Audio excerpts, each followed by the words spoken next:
제2막에서는 매헌공이 유년 시절을 고향 양산 천성산 자락 주남에서의 생활하면서 학업과 의병활동 등의 춤과 효를 겸비한 조선 중기의 유학자로서 임회 선생의 수하에서 당대 최고의 경지에까지 이른 과정을 알아봅니다. 범어사에서 학업 어머니 흥려박씨를 따라 명곡에 있는 외가를 오가면서 열심히 학문을 닦고 있을 즈음 겸익 할아버지 17세 때 범어사에서 공부를 하셨다. 1579년 12월 23일 엄동설한 추운 겨울에 아버지께서는 50세를 일기로 타계하셨다. 겸익 할아버지 나이 겨우 5세였다. 어린 겸익 할아버지께서는 겸수 큰형님을 따라 아버지 3년상을 치르고 나이가 8세가 된다. 겸수 큰형님께서 이제부터 학문을 익혀야 된다고 하시면서 서당에 보내고 학업에 열중토록 하셨다. 어머니 흥려박씨를 따라 외가를 오가면서 열심히 학문을 닦았고 겸익 할아버지가 16에서 17세 때는 범어사에서 학문과 무술을 연마하셨다. 겸익 할아버지의 의병으로 나서다 이듬해 할아버지 18세가 되는 1592년 선조 25, 4월 13일 봄에 임진왜란이 일어나 왜군이 물밀듯이 쳐들어옴으로 짐을 사서 급히 본가로 돌아와서 겸수 형님을 따라 의병에 나섰다. 두 형제의 의병은 울산지방 다른 의병들과 같이 규합하여 상해 거병식을 올리고 4월 23일 점령당한 병영성 탈환을 위해 기습전을 필두로 원량성, 경주성 등 수많은 전투에서 외병들을 격파해 갔다. 임진왜란 속 두 형제의 의병 활동과 가족 구출 1592년 선조 25년 4월 13일 18세가 된 매헌공 겸익은 임진왜란 발발과 함께 형경수와 함께 의병에 참여하였다. 울산 지역 의병들과 함께 병영성, 원량성, 경주성 등지에서 왜군과 전투를 벌이며 활약하였고 1597년 가을 외장사토 기요마사가 부하 모리오 시나리를 시켜 경수의 가족을 인질로 잡으려 하자 겸익은 회야강과 원적산 지형에 익숙한 것을 활용해 내부 공격, 외병 4명을 사살하고 형수와 조카들을 구출하였고 형경수 또한 위타함으로 피신하였다. 겸익 할아버지는 의병으로서의 인맥뿐 아니라 가족을 구하는 기지와 신속한 판단력을 겸비한 인물로 형제의 의병 정신과 가문을 지킨 충절의 상징이다. 매헌공의 의병 활약 서생성의 외장 가토 기요마사가 부하 모리오 시나리를 시켜 의병장 형수 할아버지의 가족들을 인질로 생포키위에 갔다는 소식을 접하고 동생 겸익 할아버지를 급히 보냈다. 단걸음에 달려간 겸익 할아버지께서는 원적산 일대와 회야강, 웅내천, 지역 지물이 밝은 관계로 매복해 있다가 기습하여 외병 4명을 사살하고 형수님과 조카들을 피신시키고 할아버지께서도 위타함으로 피신하였는데 이때가 1597년 가을 무렵이다. 그 후 겸수는 임진왜란을 마무리하는 과정에 사명대사와 함께 혁혁한 공을 세우고 1604년 선조 37년 성무원종 공식 의사 54위의 두 형제가 나란히 오른다. 나라의 충신이요 고장의 자랑이요 가문의 영광이다. 충의로 빛난 두 형제 그 후 겸수는 임진왜란을 마무리하는 과정에 사명대사와 함께 혁혁한 공을 세우고 1604년 선조 37년 성무원종 공식 의사 53위의 두 형제가 나란히 오른다. 나라의 충신이요 고장의 자랑이요 가문의 영광이다. 원적산에 핀 매화꽃 임진왜란 당시 원적산에 안개가 내려앉던 어느 날 외구의 침공 속에 의병 겸익은 단검으로 적을 물리치기 위해 목숨을 걸고 싸웠고 회야강을 건너 원적산 안개 속으로 사라지며 후일을 기약했다. 세월이 흘러 전란의 소용돌이는 사라지고 원적산 중턱엔 매화가 피고 회야강은 무유히 흐르며 강변한 수만 송이 매화꽃이 활짝 피었다. 겸익의 충절과 고난의 기억은 매화꽃으로 피어나 강물처럼 이어짐을 상징한다. 매헌공 할아버지의 일화가 전해지고 있다. 임진왜란 18년 전인 1575년 출생으로 맏형 겸수, 나중 정중판관, 공이 의병으로 나간 뒤에 어머니를 모시고 위타함에 피난 갔다. 그때 기장 임남외성의 주둔한 외장 모리오 시나리가 흥신수길의 명을 받아 겸수의 가족을 포로로 잡기 위해 중함에 나타났는데 의병 전투에서 돌아오던 중 그들을 본 매헌공이 낫을 들고 있는데 그들에게 적극 기습하여 5명의 외병을 병살하였다는 일화가 있는 것으로 보아 매헌공 할배의 용감무상한 기계를 엿볼 수 있다. 매헌공 의병 활동 일대기록 매헌공 할아버지가 18살에 임지왜란이 발생하여 외놈들이 부산포와 울산포로 쳐들어오자 범어사에서 공부를 하다 급히 고향 주남으로 달려갔으나 가족 모두 미타암으로 피신한 상태이어서 매헌공이 미타암으로 가서 노한의 어머니를 지극정성 모시면서도 경수 형님을 따라 의병으로 활동을 하였다. 임진왜란 당시 매헌공의 의병 참여와 효심, 그리고 나라를 향한 충절의 모습을 서사적으로 그려낸 장면이다. 화면의 왼편에는 전쟁의 불길이 삼포, 부산 물산을 뒤덮고 있는 가운데 매헌공이 노한의 어머니를 정성껏 간호하는 모습이다. 이는 당시 매헌공이 범어사에서 학문을 수학하던 중 전란이 일어나자 책을 덮고 고향 주남으로 달려간 뒤 이미 피난해 있던 가족을 찾아 미타암으로 향한 사실을 상징적으로 보여준다.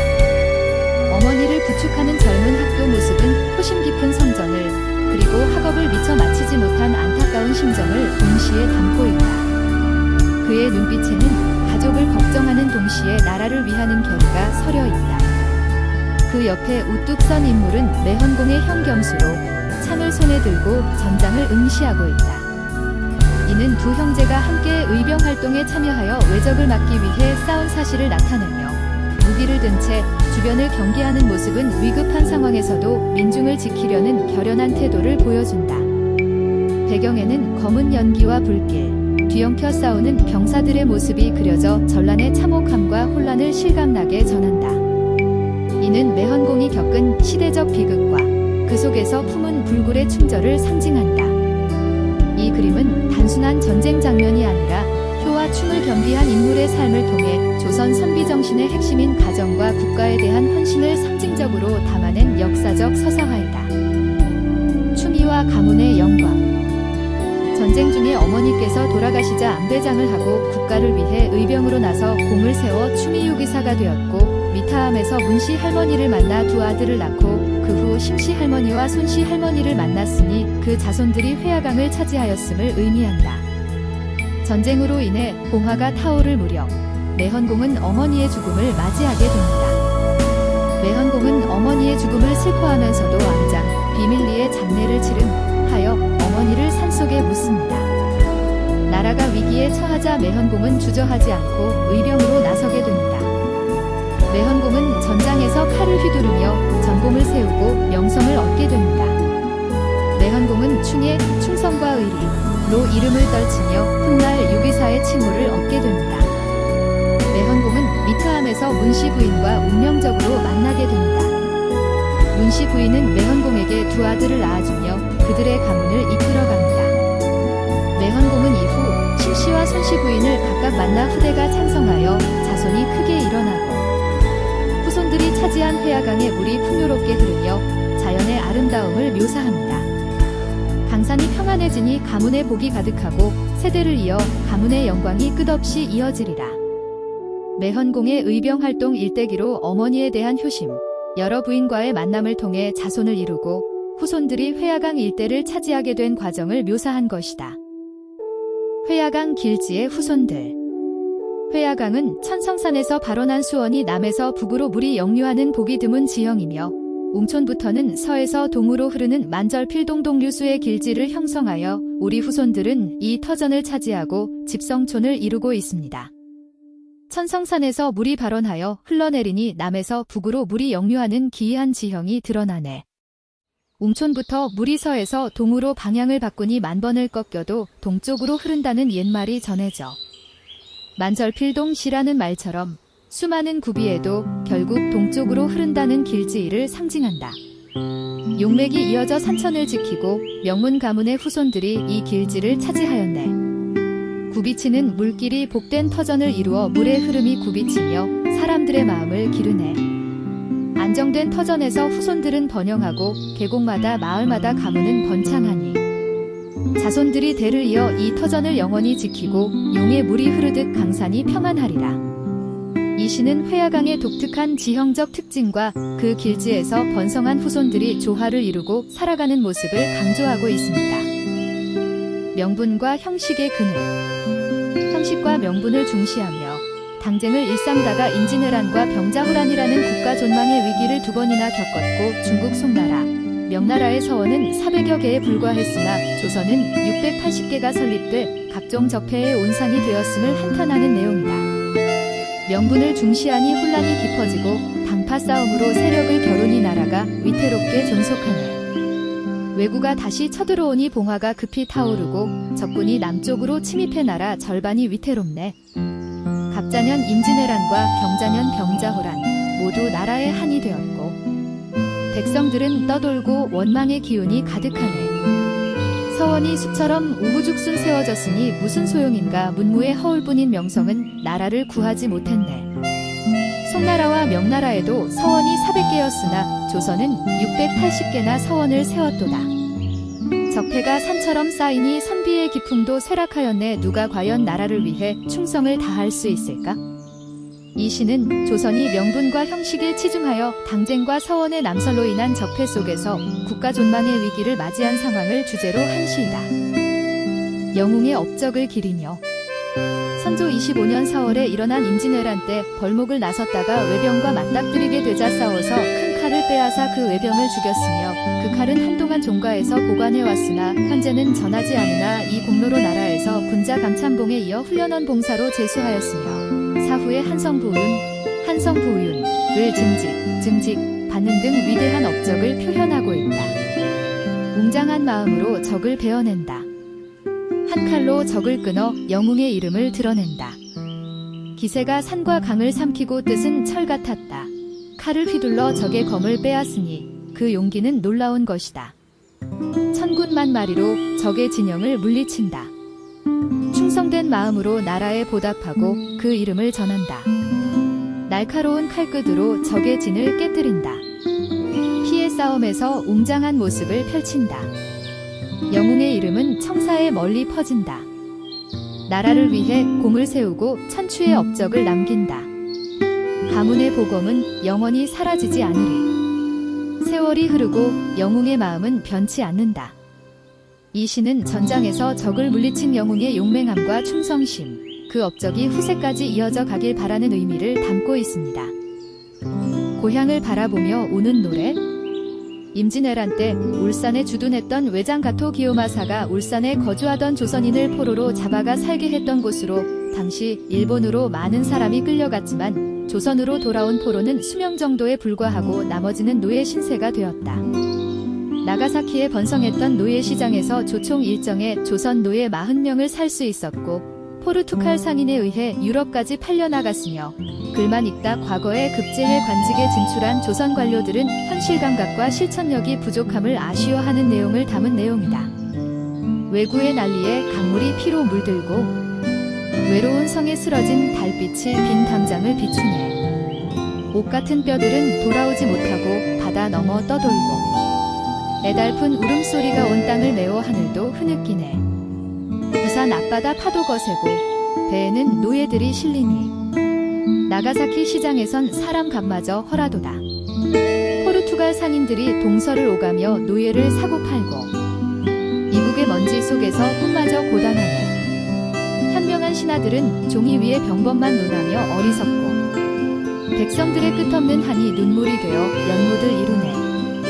혼백은 고국의 송악산을 바라보고 한밤중 바람은 옛 비석을 조용히 스치네. 원적산의 피란 기록으로 매헌공은 타고난 자질이 단아하고 엄중하며 온화하여 어린 나이 때부터 보통 아이들과는 크게 달랐다. 5세에 부친상을 당하고 18세에 임진왜란을 당하였는데 그때 공은 범어사에서 독서하고 있을 때 외놈이 쳐들어오자 공이 범어사 산길로 집에 갔다. 아무도 없어서 원적산 일조암에 올라가서 비로소 모친과 여러 형과 만나 함께 난리를 피한 상황을 묘사한 시이다. 원적산 속의 바람과 빗소리 요란하니 외로운 그림자 홀로 걸으며 어머니 생각하네. 인기 낀 바위를 밟으며 옛길을 찾고 산길은 굽이지고 깊은 숲은 가로막네. 향을 사르고 부척게 평안을 기원하니 난세의 이합은 원망치 않으리. 찬 이슬 옷적셔도 호는 식지 않고 대나무 그림자 달 흔드니 밤은 더욱 고요하네. 마침내 산사에서 친족의 얼굴을 만나고 기쁨의 눈물 어루만져 효성에 위로하네. 속세의 부우는 지나가는 꿈 같으니 마음 평온해져 다만 은혜 갚는 삶을 바라네. 흥려박 씨의 깊은 뜻. 겸익 할배의 흥려박씨 모친의 오빠가 무안군수로 있으면서 나주에 임회 선생을 소개하여 전쟁 중이라 세 아들이 전쟁에 참여를 하고 있어서 어린 겸보가 겸익 아들은 전쟁에서 피신도 시킬 겸 그 먼 천리길에 나주까지 구걸하면서 찾아가 공부를 할 수 있도록 하신 흥려박씨 모친의 교육 철학이 얼마나 깊었는지를 알 수 있으며 우리 후손들이 이만큼 번성할 수 있는 것도 흥려박씨 할머니의 덕분임을 우리 후손들이 알아야 함을 표현한 시이다. 집안을 일으키는 뿌리는 인위에 있네 백리, 천리 길도 마다 않고 학문을 구하네. 어머니의 마음은 전쟁 속 자식 걱정뿐 고된 길걸으며 어린 아들을 보호하네. 남쪽 나주로 내려가 현명한 스승 찾고 굳센 뜻으로 배움을 쉬지 않으셨네. 전운이 짙게 깔려도 물러서지 않고 자애로운 은혜는 백세에 걸쳐 흐르네. 효자와 충성스런 후손들이 조상의 덕에 감복하네. 학문의 숲에 꽃이 피어 조상의 꿈을 잇네. 이 시가 후손들에게 전해져 영원히 사라지지 않고 할머니의 깊은 은혜는 하늘 끝까지 높네. 매헌공 효학송으로 매헌공 할아버지는 전쟁 중에도 병든 모친을 미타함에서 지극정성 모셔 이효자곡이라 하였고 18살에 모친이 돌아가시자 가묘를 쓰고 천리길 나주 임회선생하에 사서 오경을 수학하여 경서에 통달함으로 매헌공의 높은 학식을 칭송하는 시이다. 자애로운 어머니 병환의 눈같이 맑은 마음으로 모셨네. 외로운 방에서 피눈물 흘리며 밤새 등불을 밝혔도다. 천리 길을 떠나 성리학의 이치를 구하고자 하니 끊임없는 학문은 산과 언덕을 넘나들었네. 사서오경을 마음 깊이 거울처럼 새기고 천하를 다스릴 뜻은 굳세고 강직하였도다. 솔바람 대나무 이슬 그 맑음은 도와 같고 매화의 설백한 기계는 헛된 바람이 없었네. 효행은 세상에 전해져 조상의 덕을 빛내고 문장은 해를 비추듯 서당을 빛내었도다. 만대에 우러러보는 충효의 선비여 소나무와 잣나무의 정신은 오래도록 스며 향기롭다. 자애로운 어머니의 가르침 매헌공의 모친 흥려박씨의 큰 아들 3명은 나라를 위해 의병으로 출전시켰으며 어린 아들 겸복과 겸익은 전쟁 중에라도 공부를 시키기 위해 친정오빠 무안군수 박지영과 기장현감 겸수공의 인연으로 중형 겸복과 함께 전하오도 나주 관해공의 문화생으로 3년간에 사서 오경을 독파한 수학기는 매헌공의 인품을 도약시켰을 것으로 보여 이를 시로 나타내어 보았다. 세 아들은 의병으로 나가 뜻을 굽히지 않고 봉화가 하늘에 가득하고 피가 있기를 물들였네. 어린 아들은 전란 속에서도 예경을 읽고 어진 어머니는 책을 권하며 가슴 가득 눈물을 머금었네. 남도의 스승을 찾아 3년 동안 고난을 겪고 맑고 찬 등불 아래 경전을 거두며 수학하네. 둘째 형은 뜻을 갈고 닦아 시문이 산처럼 깊고 문도를 묵묵히 닦아 인품은 스스로 빛나네. 이학의 가르침은 봄바람처럼 넓은 기상을 기르고 충효의 정신은 가을 서리처럼 강직하게 자라네.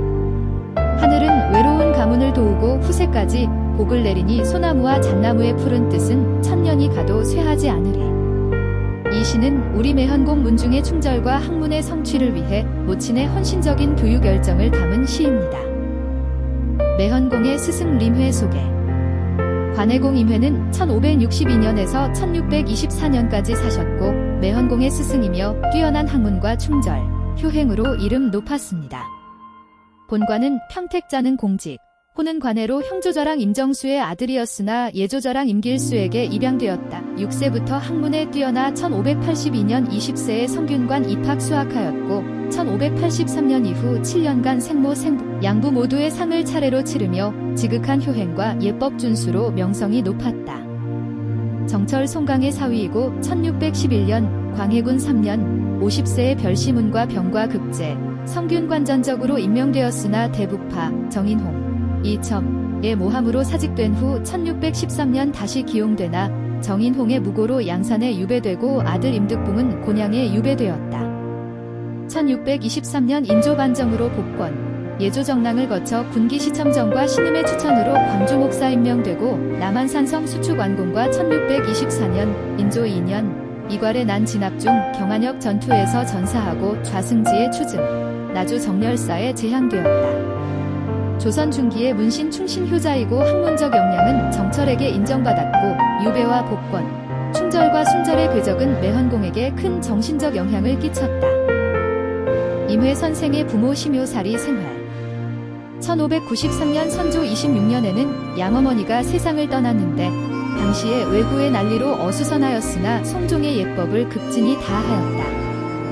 상기를 마친 뒤에 가묘를 받들고자 황해도 지방으로 피난하여 수양산 아래에 우거하였는데 그 당시 송강이 이미 세상을 떠난 뒤여서 실온도 또한 크게 변하여 공은 과거 학업을 접은 채 시골에서 느긋하게 지내면서 오직 술과 시로써 지냈다. 이 시기에 우리 경복, 겸익 할아버지께서 학문을 배우게 되었다. 임회 선생이 젊은 두 청년을 제자로 받아들이다. 1593년 선조 26년에 양어머니인 노부인 이 세상을 떠났는데 당시에 임진왜란으로 세상이 어수선하였으나 금성에서 송종의 예법을 극진하게 다하고 있을 때 경복과 겸익이 남루한 모습으로 찾아왔다.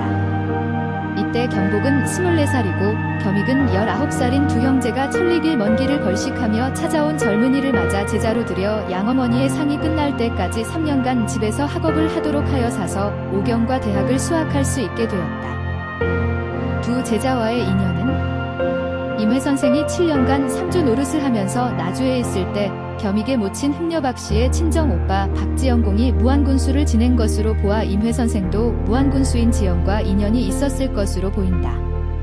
이 인연으로 경복과 겸익을 제자로 받아들여 공부를 하기 시작하였다고 봄이 타당하다. 박지영을 통해 흥려박 씨 할머니께서도 훌륭한 관해공을 잘 알고 있었기에 아들 경복과 겸익에게 멀리 나주까지라도 자식을 위해 공부를 할 수 있도록 하신 흥려박 씨 할머니의 훌륭한 교육관을 잘 알 수 있다. 관해 임회의 과거 급제 후 중상묘략을 갔다. 1611년 광해군 3년 임회의 나이 50세에 과거에 급제하였는데 50세가 된 까닭의 전례에 따라 성균관 전적에 제수되었다. 나주에 김우성이라는 친구가 있었는데 그가 악인들과 못된 짓을 하자 절교하였는가. 김우성이 원한을 품고 정인홍 기이첨의 무리들을 부추기어 공을 중상 묘략하자 이에 벼슬을 버리고 옛 우사로 돌아가서 관해라 하고 유유자적하였다. 2년 뒤 1613년에 다시 전적에 제수되어 치제관으로 장현에 갔는데 죄인이 진술한 죄상을 적은 서류에 이모라는 이름을 가진 자가 나오자 이첨이 그 이름자의 음이 공의 이름자와 서로 비슷하다고 하여 온갖 모략으로 가족과 공까지 신문을 하였으나 강제로 굴복시킬 수 없음을 알아고서는 멀리 떨어진 변방인 양산으로 현재 화명동에 유배를 보냈다. 관해공의 유배길에 오르다. 관해공은 양산에 유배되고 아들 임득붕은 곤양에 유배되었는데 두 곳 모두 돌림병이 잘 걸리는 멀고 나쁜 지역이었다. 공은 임득붕과 더불어 유배지에 끌려가느라고 갖은 고생을 하면서도 오히려 등에 부모의 신주를 짊어지고서 유배길을 끌려가니 길에서 그 모습을 보는 사람들이 다들 눈물을 흘리며 슬퍼하였다. 관해공의 최후 순간은 1624년 인조 2년 봄에 역적 이괄이 군대를 일으켜 반란하자 임금의 대가가 남쪽으로 피난을 떠나게 되었다. 관해공은 소식을 듣고서 밤중에 말을 달려 과천에 가서 어가를 출영하였으나 대가는 이미 과천을 지나가 버렸다. 이에 공은 남쪽을 바라보며 통곡하고서 말을 달리어 대가를 뒤따라가다가 다시 생각하기를 지금 서둘러 천탄을 방어하지 않고 반적들이 멀리서 밀고 들어오는 대로 그냥 두면 반적의 흉봉에 차마 말할 수 없는 일이 생길 수도 있다. 공은 고립된 군대를 거느리고 경안역에서 반적들과 맞서다 반적에게 붙잡히고 말았다. 이괄이 항복한 외인으로 하여금 공을 협박하여 굴복하게 하였는데 공은 성난 목소리로 국가가 너를 공신에 놓고 나고 너의 작지를 높여주었는데 내가 어찌 감히 이럴 수가 있으며 내가 어찌 감히 반란을 일으킨단 말이냐? 너를 칼로 잘게 토막내어 베어 죽이지 못한 것이 한스러울 따름이니 어찌하여 나를 빨리 죽이지 않고 뭐하느냐? 라고 하자 이괄이 검으로 공을 찔렀는데 공은 몸이 성한 곳이 없을 만큼 난도질을 당하고서도 오히려 입에서는 반적들을 꾸짖는 소리가 끊이지 않자 공의 혀를 잘라 죽게 되었으니 이때가 2월 12일이었으며 공이 죽은 뒤 사나흘이 지나서도 얼굴 모습이 변하지 않고 늠름하여 마치 살아있는 사람처럼 보였다. 성리학의 계보에 대해 알아보자. 성리학의 계보는 고려 말부터 조선 중기까지 정몽주 길제 김숙자 김종직 김굉필 조광조 김한국 이황 김인후 임회로 도통이 이어져 내려왔다고 볼 수 있다. 임회는 이와 같은 성리학의 도통을 계승한 직계 인물로 후대 사림들로부터 학문과 덕행의 사표가 되었다. 따라서 임회는 사림의 도통을 이어받아 제자들에게 위기지학의 가치를 심어 매헌공의 학문도 도학을 중시하는 사림의 지표를 이어받았다 할 수 있겠다. 임시 거처에서 홀로 앉아. 이 시는 임회가 양산에 10년 가까이 유배 생활을 하면서 처한 상황을 표현한 시이다. 번거로운 별도 성기어 있고 밤에 외로이 앉았으니 작은 달 강에 잠기고 기러기 물가에 우네. 어둠 속에 작은 등불 반벽에 밟고 시들하게 병들어가는 이 앞들에서 소리나네. 거울 앞에 머리가 휘어짐을 스스로 슬퍼하고 사람을 만나 푸른 눈으로 대하려 하지 못했네. 북쪽에 거듭된 구름 천리나 막혔으니 쫓겨난 신하의 심사는 뉘를 빌려 들려줄까? 임회 스승을 통한 매헌공의 인품 도야는 여러 가지 임공의 행적을 감안해 보아 10년간 유배 생활을 하고 1623년 인조반정 때 해배되었으므로 1614년경부터 유배된 것으로 보인다. 매헌공 할아버지가 1593년 19세 때 겸복 할아버지와 금성, 나주을 찾아가 배움을 청하여 인연이 되었으며 관해공이 1614년부터 10년간 유배 생활하기 시작한 해는 매헌공이 38세 때부터이므로 양산에서 임공을 모시면서 상당한 오랜 기간 동안 교류를 한 것으로 보인다. 매헌공께서는 형 겸복과 함께 전라도 나주까지 찾아가서 3년간 사서 오경을 수학했으며 그 후 임회가 양산에 유배되어 10년 동안 직접 모시면서 공부하였다. 임회의 문화에서 이렇게 오랜 기간 직접 학문을 익힌 경우는 겸익 할아버지가 유일하다. 그리고 임공이 1624년 매헌공이 50세 때에 돌아가셨기 때문에 19세부터 31년간 교류하여 학문도 그만큼 깊었음을 알 수 있어서 판관공은 무신이었지만 매헌공은 문신으로서 최초 자리를 잡으신 분임이 확실하다. 우리는 겸익 할아버지를 제대로 알고 그 뜻을 살려야 할 것이다. 관해공파 와성문중은 관해공 임회와 정부인 성산이 씨의 삼남 임득이와 사남 선교랑 임득제는 양산군 좌이면 와성리인 현 화명동에 거주하면서 관해공파 와성문중을 형성하였다. 관해공이 귀양살이를 한 용당리 주변은 낙동강변의 낮은 야산이 길게 뻗어 있었다. 조선시대 행정구역은 양산군 좌이면 용당리는 주남에서 걸어서도 왕래할 수 있는 거리였으며 10년 동안 귀양살이를 하고 있었다. 그동안 매헌공께서는 주남에서 이곳 양산 용당마을을 왕래하면서 관해공과 상당한 친목을 쌓고 많은 지식을 전수받으면서 인격적인 도야가 되었음을 알 수 있다. 매헌의 학문을 기리며 매헌공 할아버지께서 관해공에게 수학을 하면서 얼마나 학업 자세가 바르고 예의가 남다르고 하나라도 배우게 되면 큰 절로 답례를 하고 경전에 통달하였으며 임회가 양산으로 유배와 있을 때 10년간 매일같이 만난 음식을 드리고 학문 교류가 지속되어 울산 지역에서는 최고의 학식과 덕을 갖춘 훌륭한 선비였음을 칭송하는 시이다. 매화의 눈같이 맑은 절개, 책 등을 비추네 하게 그림자 소나무 바람에 밤길을 오르네. 한 번 경문을 깨달으면 마음이 거울 같고 다시 절하며 스승의 은혜에 눈물이 가득하네. 10년 동안 만난 음식으로 유백에 위로하고 천리의 시와 예로 도의 벗을 맸네. 붓끝의 유학의 기풍이 고장을 전하고 말끝의 충성이 오래된 등나무를 올리네. 배움의 바다는 끝이 없고 날마다 정진하니 덕에 사는 꼭대기까지 쌓여 해마다 화목하네. 봉황은 고개 위에서 맑은 절개를 노래하고 대나무 그림자는 연못가에서 달빛을 밝히네.